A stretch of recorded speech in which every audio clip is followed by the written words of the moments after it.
Dans cette vidéo, je vais déballer et configurer le wallet Tangem qui permet de sécuriser tes fonds en dehors des exchanges. Nous allons voir ensemble les avantages, les inconvénients et savoir si c'est une réelle alternative au Ledger. Comme j'ai ici, j'ai une Ledger Nano S et une Ledger Nano S Plus. Et avant de commencer, je voulais t'informer qu'il y a actuellement un concours dans cette vidéo pour gagner un wallet Tangem. Donc pour participer, rien de plus simple, il te suffit de mettre en commentaire constructif en rapport avec Tangem. J'ai oublié de préciser lors du tournage de la vidéo, mais tu dois également rejoindre le canal Telegram Tangem, le lien se trouvera en description.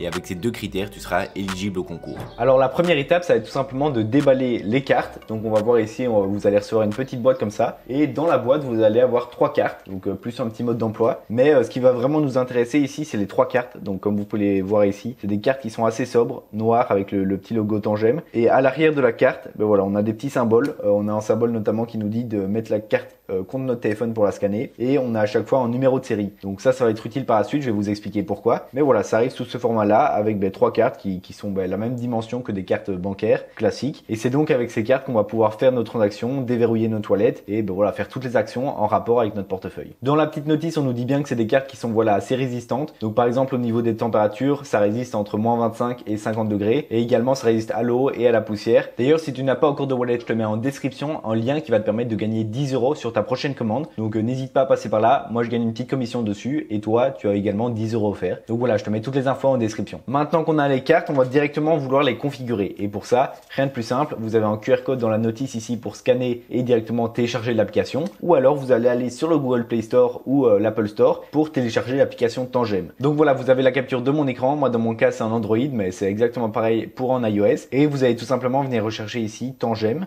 Donc voilà, Tangem Wallet. Et on voit la deuxième application. Faites attention ici, le premier c'est en contenu sponsorisé. Mais ici on a Tangem Crypto Wallet. Donc on clique dessus et on va mettre installer. Voilà, une fois que l'application est installée, on va directement l'ouvrir. Donc c'est en train de s'ouvrir et ici vous arrivez sur cette page qui va vous dire un petit peu voilà déjà comment fonctionne Tangem. Vous pouvez passer ici pour voir un petit peu comment ça fonctionne. Ici il vous dit que c'est un système de backup avec 3 cartes, que vous avez des centaines de crypto-monnaies disponibles et que c'est aussi compatible Web3. Donc voilà, il y a un petit peu toutes les informations. Pour l'instant c'est en anglais, l'application est uniquement en anglais. Mais j'ai vu avec l'équipe Tangem et ils m'ont dit que d'ici peu ça serait disponible en français. Donc voilà, normalement d'ici peu vous l'aurez en français. On a deux options, soit on commande la carte, soit on va la scanner. Nous, étant donné que la carte est déjà commandée, on va la scanner. Donc je mets scan de card et on me dit du coup de bien mettre la carte à l'arrière de l'écran. Donc la première carte qu'on va scanner, ça va être la carte principale, c'est là qu'on va faire les actions. Et les deux autres cartes vont nous servir de backup. Donc moi ce que je fais pour être sûr d'avoir la bonne carte, c'est que je vais tout simplement regarder les numéros de série.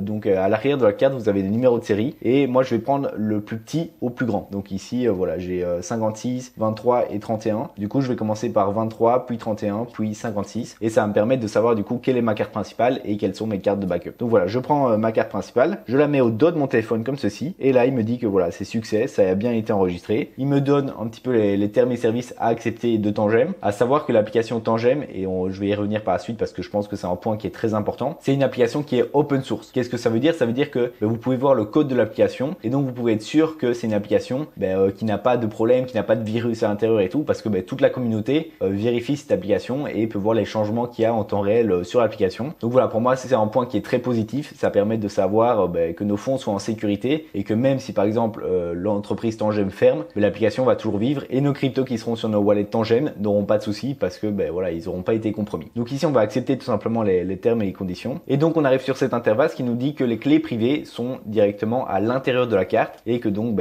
personne ne peut y avoir accès. Par contre, il y a deux options. Soit vous mettez créer le wallet et alors voilà, vous créez votre wallet simplement sans voir la clé privée. Soit vous pouvez choisir d'autres options pour à ce moment-là directement avoir les 12 ou 24 mots de votre clé privée. Et donc ça permet d'avoir un backup en plus. Alors je sais pas si c'est une bonne idée, ça dépend parce que si vous êtes débutant, le but de Tangem c'est quand même d'avoir les clés privées directement dans les cartes avec 2 cartes de backup et une carte principale. Maintenant voilà, si vous voulez avoir une sécurité en plus, avoir les mots par exemple sur une feuille ou quelque chose comme ça, je dis sur une feuille, mais il y a des moyens beaucoup plus optimales pour les sécuriser. Je vous mets d'ailleurs une vidéo juste ici que j'ai faite afin de sécuriser au mieux son wallet. Donc vous pouvez par exemple tout simplement commencer à l'écrire sur une feuille de papier.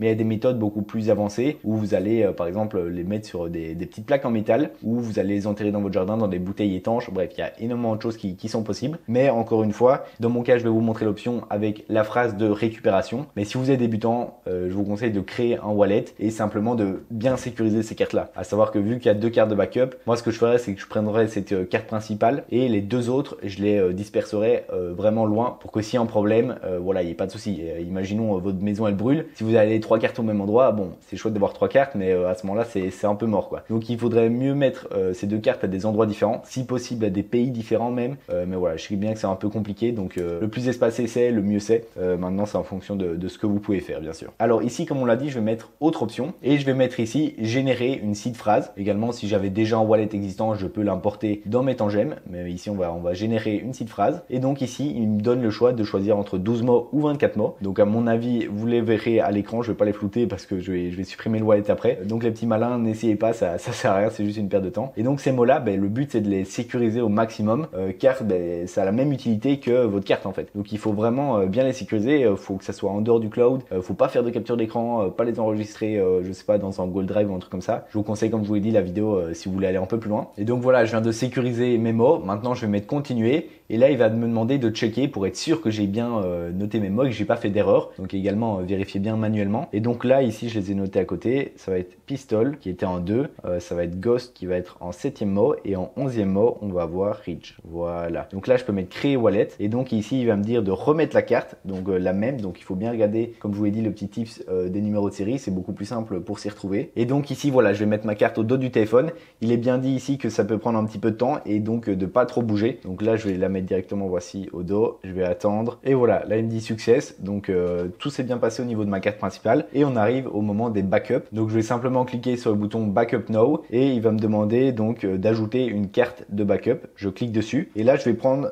ma deuxième carte. Donc je vais prendre encore une fois dans l'ordre du plus petit au plus grand et je vais ici remettre ma carte et voilà, il me dit success. Ensuite si vous avez que 2 cartes, à ce moment là vous finissez le backup. Moi j'en ai une troisième, donc c'est une sécurité en plus et donc je vais ajouter encore une nouvelle carte que je vais remettre encore au dos du téléphone. Donc voilà, tout s'est bien passé. On peut voir que j'ai mes 2 cartes qui sont ajoutées de backup. Je te fais une petite interruption pour te dire que si tu apprécies cette vidéo, n'hésite pas à la liker et également à t'abonner pour ne pas louper les prochaines vidéos. Et donc ici je vais mettre finaliser le backup. Il va me demander un code d'accès. Donc ce code là il est super important parce que si jamais vous perdez voilà votre première carte principale ou que vous perdez votre téléphone, c'est ce code là qui sera demandé en plus de votre carte de backup. Donc voilà, imaginons vous perdez votre première carte, vous allez chercher votre deuxième carte, vous l'importez dans votre wallet Tangem et à ce moment là il vous demandera votre code, donc le code qu'on va créer maintenant. Donc c'est super important. Et ici il me dit que ça peut être un mot, une phrase, un numéro, bref un peu ce que je veux, mais ça va être du coup quelque chose que vous devez retenir forcément ou alors le noter, mais bon encore une fois pas le noter simplement sur votre cloud ou un truc comme ça, vraiment il faut le noter de manière sécurisée. Donc voilà, moi je viens de mettre le mien, je vous recommande de mettre quelque chose de vraiment sécurisé, donc avec des chiffres, des lettres,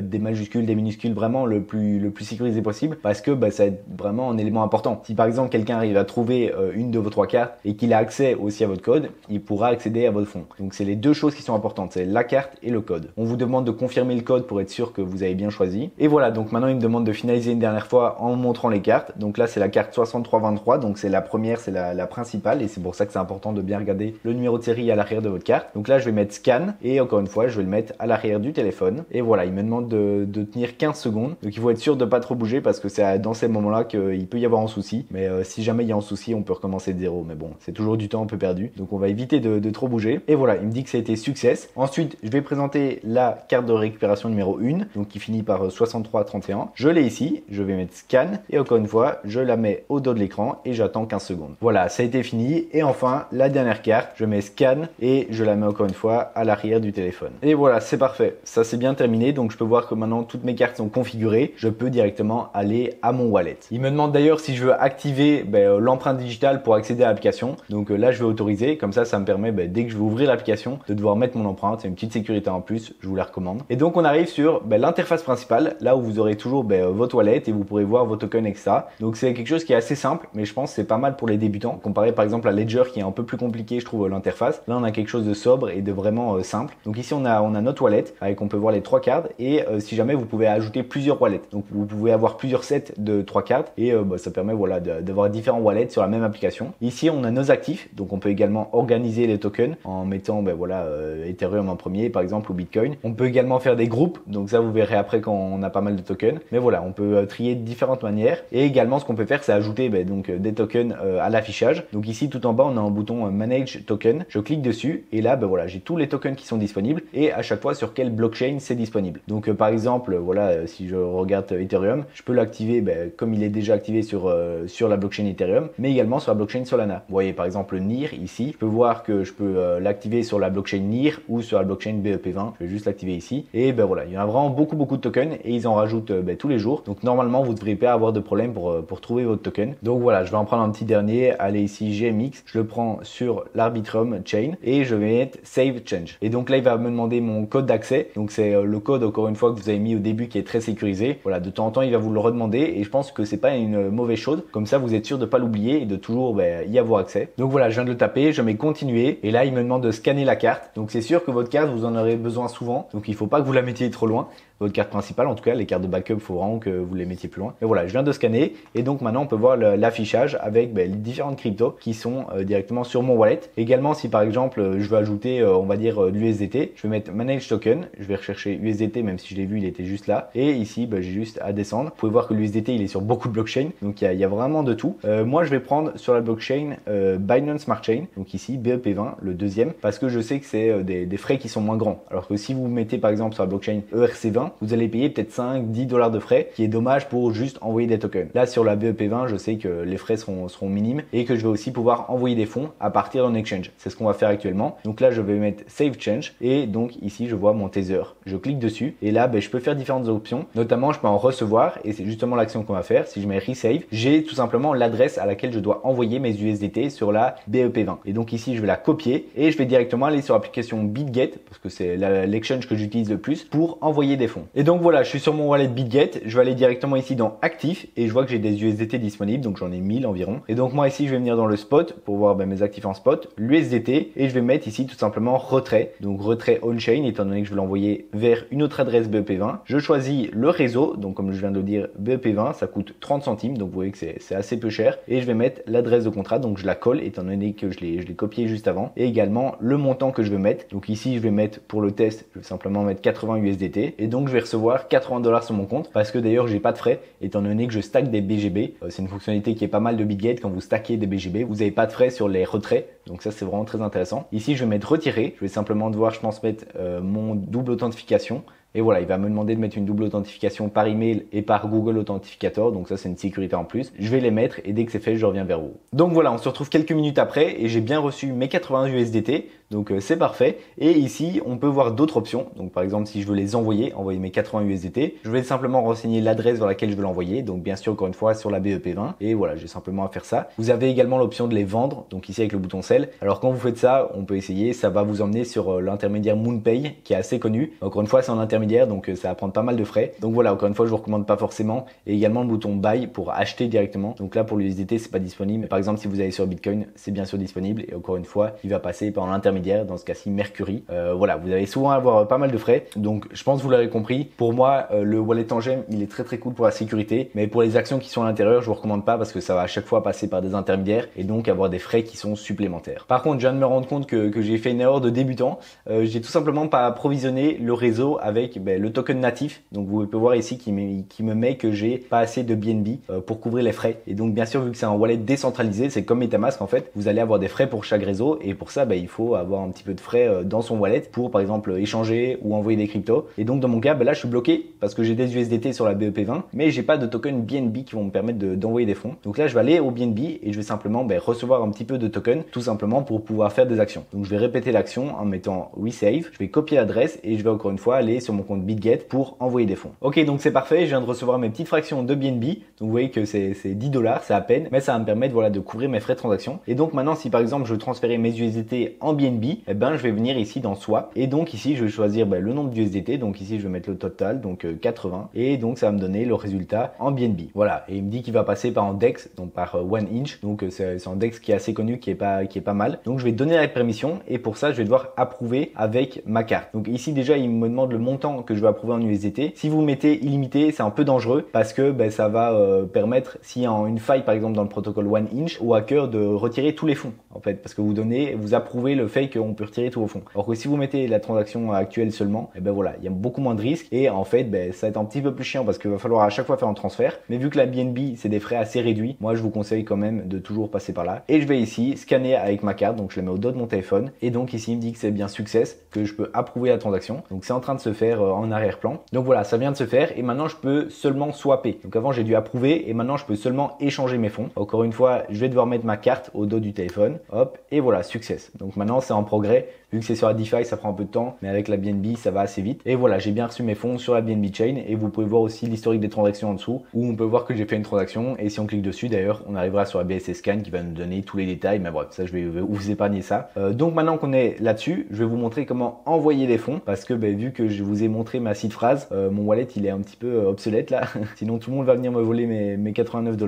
Donc, je vais envoyer mes fonds et je vais les renvoyer vers un exchange. Donc, par exemple, BitGet, je vais vous montrer comment on fait. Donc, je reviens ici sur BitGet et je vais simplement mettre dépôt. Je sélectionne déposer des cryptos et je vais ici sélectionner l'USDT vu que c'est cette crypto là que je veux envoyer. Je vais choisir comme réseau la BEP20 étant donné qu'il faut bien choisir le bon réseau sinon vous pouvez perdre vos fonds. Et ici on me donne l'adresse donc je peux la copier. Voilà, le contenu est copié et je vais directement ici revenir sur Tangem pour coller l'adresse. Maintenant que c'est fait, je vais mettre suivant donc next et je vais ici mettre la quantité que je vais envoyer. Donc ici je vais mettre un petit peu moins du maximum sinon encore une fois au niveau des frais ça va pas le faire. Voilà, donc ici là je laisse quelque chose comme 30 centimes sur le wallet pour déjà cette transaction et si jamais il y a des petits problèmes par la suite. Je vais mettre suivant et donc là il va me dire que j'ai 0,02 $ de frais donc ouais, vous voyez que c'est très peu et je vais mettre envoyer. Encore une fois je vais devoir venir scanner avec la carte ici. Donc cette carte là en fait ça équivaut pour une ledger aux deux petits boutons où il faut signer la transaction. C'est exactement pareil mais ici avec une carte. Donc je scanne ici et voilà ça a été success donc mes fonds ont été envoyés. Maintenant je voudrais rentrer un petit peu plus dans les fonctionnalités un peu plus avancées on va dire en venant ici sur les trois petits points et ici je peux voir que j'ai Wallet Connect. Peut-être que vous connaissez ce symbole ou peut-être pas, mais ça va permettre en fait d'interagir avec tous les protocoles qui existent parce que la plupart sont compatibles avec Wallet Connect et par exemple lorsque vous allez sur PancakeSwap sur votre ordinateur, on peut faire le test ici. Du coup on se retrouve sur mon ordinateur pour faire le test et donc ici par exemple sur PancakeSwap, mais ça marche sur la plupart des protocoles, si je veux connecter mon wallet directement sur ce protocole, je vais venir ici dans Connect Wallet et je vais sélectionner Wallet Connect. Et cette fonctionnalité, elle sera disponible dans la plupart des protocoles DeFi qui existent aujourd'hui et je vais simplement venir ici sur mon téléphone, cliquer sur le petit plus et je vais autoriser l'accès à la caméra pour scanner le QR code qui est devant moi. Une fois que c'est fait ici, il me dit les informations comme quoi il veut se connecter à PancakeSwap. Je vais mettre Start et voilà, c'est bon. On voit sur mon ordi que je suis connecté avec mon wallet. Alors pour l'instant, si par exemple je fais en swap, voilà, je vois le montant que j'ai de BNB dans mon portefeuille. Bon, maintenant vu que je viens d'envoyer mes wallets, j'ai plus rien, j'ai presque plus de BNB, mais je vais pouvoir faire des transactions. Et au moment d'envoyer la transaction, si vous voulez, on va me demander sur mon téléphone de scanner ma carte. Donc voilà, je pense que vous avez compris la fonctionnalité de Wallet Connect. Et si je veux arrêter d'interagir avec ce protocole, je clique ici sur la petite croix et voilà, ça vient de se fermer également sur mon ordi et je peux revenir en arrière. Maintenant, si vous voulez ajouter plusieurs wallets, comme je vous l'ai dit tout à l'heure, vous avez la possibilité d'ajouter un nouveau wallet. Également pour la carte setting, vous pouvez régler certains paramètres de la carte. Encore une fois, je vais devoir la scanner pour accéder aux paramètres. Voilà, et du coup là, je peux changer par exemple certains paramètres, comme par exemple le code d'accès. Donc le code très important, si jamais vous voulez le changer et que vous avez la carte, voilà, c'est quelque chose qui est possible. Également, autoriser ou pas le code recovery. Donc ça, c'est une possibilité que vous pouvez accepter ou non. Et vous pouvez également remettre la carte aux paramètres d'usine. Et donc maintenant, on arrive un petit peu à la conclusion pour savoir si les cartes Tangem, c'est quelque chose qui est vraiment une bonne alternative, par exemple à Ledger. D'ailleurs, je l'ai pas forcément dit, mais Tangem, c'est une société qui est suisse et qui existe depuis 2017. Donc ils ont quand même 6-7 ans derrière eux. Même si c'est vraiment maintenant qu'ils sont assez connus. Avant, on les connaissait pas forcément. Mais c'est sûr qu'ils ont évolué. D'ailleurs, il y avait une première version Tangem. Et là, c'est la V2 où il y a eu pas mal d'améliorations. Également, comme je vous l'ai dit plus tôt, l'application est open source et pour moi ça c'est vraiment un très gros avantage parce que ça permet une transparence en fait dans le code et dans la façon dont Tangem marche. Et cette transparence on la retrouve pas forcément sur d'autres concurrents, par exemple Ledger.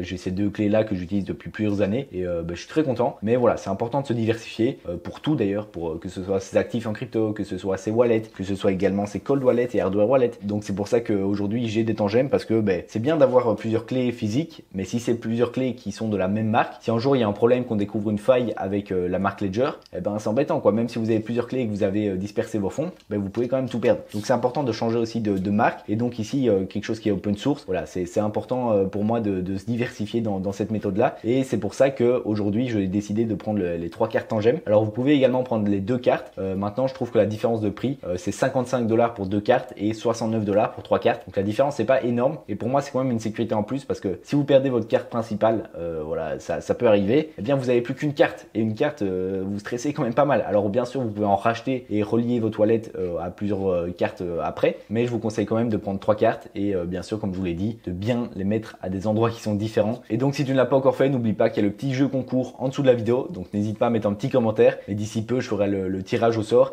et donc celui qui sera gagnant repartira avec 3 cartes comme ça qui seront directement livrées chez vous. Et donc voilà, c'est tout pour cette vidéo. Je te mets une vidéo ici qui pourrait fortement t'intéresser, qui est sur la sécurité des sites phrases, donc comment les sécuriser au mieux, tes 12 ou 24 mots. Et sur ce, moi je te dis à la prochaine. Ciao.